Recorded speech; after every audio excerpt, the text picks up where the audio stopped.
I know some of you are still struggling to get to your manifestations. There's a reason for that, and a lot of you probably don't want to hear it, but you are going to have to get forgiveness in your mind.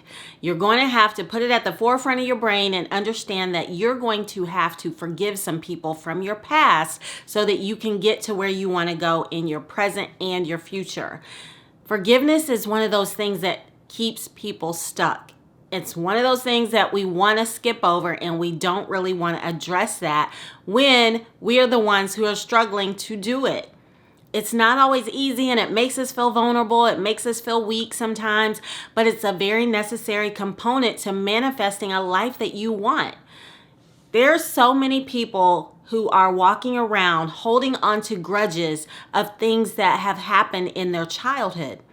And they're things that we cover up, we bury, and we act like they don't really affect who we are now, when in reality, they have everything to do with who we are now and who we are becoming. So if you are not willing to go back and look at some of those past hurts and some of the people who were in your life at the time who may have not been available to you, may have harmed you in some way, may have put you down, just simply may not have supported you the way you wanted or needed to be supported. If you're not willing to let that go, then you're going to find yourself in this hamster wheel cycle of continuing to be stuck and not getting to the outcomes you want to manifest. One of the ways you can combat that is to go back into your past history and look at the timeline of who was in your life when you felt least supported. Who was in your life when you felt the most hurt and pain? Even though sometimes as we become adults, we get into positions to where we think we've forgiven somebody because we're able to kind of go on with our lives. We think that we're not holding on to that pain, but in reality, you never really let it go, and part of you is still stuck there. You may be wanting that person to come back into your life and do the apologizing for something that they've done to you. And more often than not, you're right. They're the ones who are wrong and do probably owe you an apology for what they did to impact your life in a negative way. But what you have to realize is that sometimes the people who were in your life as a child, as you were growing up, they didn't really know the impact that they were having on your life at the time. They didn't realize the negative implications it would have on who you were shaping and forming into becoming. And so now that you're an adult and I'm bringing this to your attention, I want you to think about that. Think about somebody that was in your life that you wish they would have just done something different or said something different or showed up in a different way. We hold on to those hurts and it keeps us from being able to move forward. You may be able to be, productive in your life right now, and you may even have a level of success. But if there's something great that you're wanting in your life and you just keep feeling like you're bumping into a wall, or you just can't seem to get to that next level, what is that blockage? What is that negative feedback that you're giving to yourself? Are you telling yourself that you're not good enough? Are you telling yourself that you don't deserve it? Are you telling yourself that you don't have the skill or the capability to actually get to that thing that you're trying to get to? And a lot of that comes from those stories and subliminal messages that we received in our childhood from those people who hurt us. So for example, I grew up where my mom was absent a lot more than she was ever present. And she would hang out with her friends, and she would gamble, and she would drink, and she would just do things that seemed only important to her. And I was at the very formative years of my life where I really needed her presence. I needed someone that I could talk to, someone I could go to and trust that she would be there. And she just didn't seem to have enough time for me. I don't doubt now that she loved me, but back then I questioned it deeply. And what it took for me was to get to a point of realizing that she did what worked for her. She did the best she knew how to do at that time.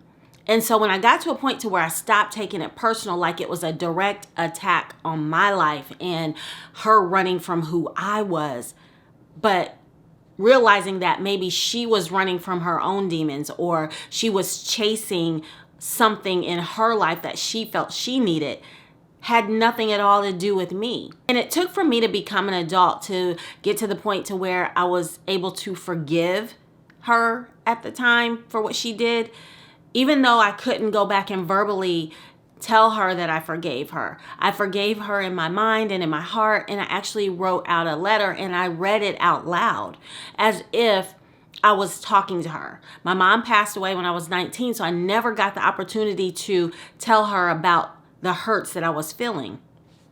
I don't even know at the time if I could have articulated the hurts that I was feeling for her absence. But some of the ways that it affected me as an adult and being able to get to manifesting a lot sooner than what I was able to do is that I didn't really trust that women particularly were going to be there for me, or that I could trust the words that they said. It made it very difficult for me to tell another female friend that I loved her, and it affected me in ways that kept me from leaning on people or reaching out to people when I needed help. And so my trust level was very low, which only hindered the ability for me to be as great and lean into the potential that I had that was waiting for me. And so once I was able to forgive the person that she was at the time, I was able to open up more opportunities and more doors for me, and it allowed me to trust more deeply. So had I never gotten to a point to where I got over the hurt and the pain and accepted it and acknowledged it, then I would have still been in a position of not allowing myself access to other opportunities that other people were offering me, because a lot of them were women. So I just need you to understand that going back and thinking about those childhood hurts, it might sting a little bit in the beginning, and it's going to be potentially a little uncomfortable for you, but it's so very necessary to get you to your greatness. You may possibly have had people tell you in your childhood that you weren't good enough. They may have actually verbally told you these things. I didn't have the negative verbal comments coming to me from my mom. I just had these subliminal, "You're not good enough," or "I don't want to spend time with you," or "You're not worthy of my time."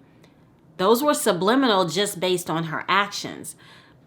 So if you're someone who actually verbally heard the negative things in your life, that can be even more hurtful, because not only did someone speak that into your life, but then they probably backed it up with their actions as well. So I'm not dismissing anything that you've been through. I'm not saying that the road to going backwards and identifying where your hurt came from and being able to forgive it and move past it so that you can be great is going to be easy. But I'm telling you, it's a very necessary component and missing piece to your puzzle to allow you to get to your great manifestations.